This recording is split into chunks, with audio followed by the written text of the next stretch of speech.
Often I'm asked to recommend a good book, so I'm going to bring to you today this book titled Take Me Out to the GoGo. It's an autobiography written by Kate O'Hanlon.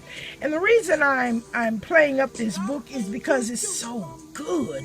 This is the kind of book that's so good that I'm dreading getting to the end of. I keep putting it down because I don't want to read it too quick and be finished with it. It's a good book. Not only do I recommend that you buy a copy, I recommend that you buy 2 copies for yourself and your posterity.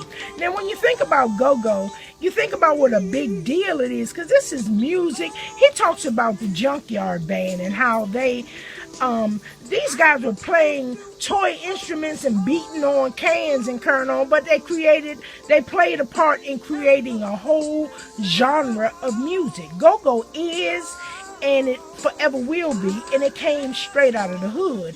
It is who you are. So you want to be a part of this book. You want to get you a couple of copies just to say yes, I believe in what you're doing, and I support what you're doing, and I am what you're doing. And you may find once you get into the pages of this book, you could very well be listed, or you may be more connected to it than you may even realize. So what we're going to do is we're going to go to the table of contents and see how he broke it down. He starts with decades. He breaks it down by decades, and in each chapter there are quick stories. He talks about his stay at Duke Ellington. He mentions Red. Well, of course, Red Essence is mentioned, but it's very personal. It's very who you are. So you wanna be a part of this. So go ahead and get you a couple of copies. A couple of copies for yourself and your posterity. Did I already say that? So let me read this chapter that I highlighted here. He says he started noticing that the tall, skinny guy was referring to different members of the band by name. For example, when they'd go into the percussive interludes, he'd yell, Jungle Boogie.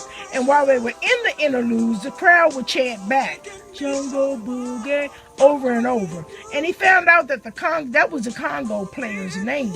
And everybody shouting for him meant that they wanted more of him. He goes on to say that the small guy was being referred to as Little Benny, and the tall guy doing the talking was being referred to as Funk. And we all know these people. So go ahead and get you a couple of copies. Get you a couple of copies and be a part of what's happening here. It's a really good book. And I'm not just saying this because I happen to know Kato. And he drums at a church that I used to be a member of its choir. And when he was drumming, I used to think, this dude is really good. Now I understand why he was so good. And not only is he really a really good drummer, when you get into the book, I'm like, well, dang, I know this dude was a big deal. He's a big deal, but you wouldn't know it because he's very humble.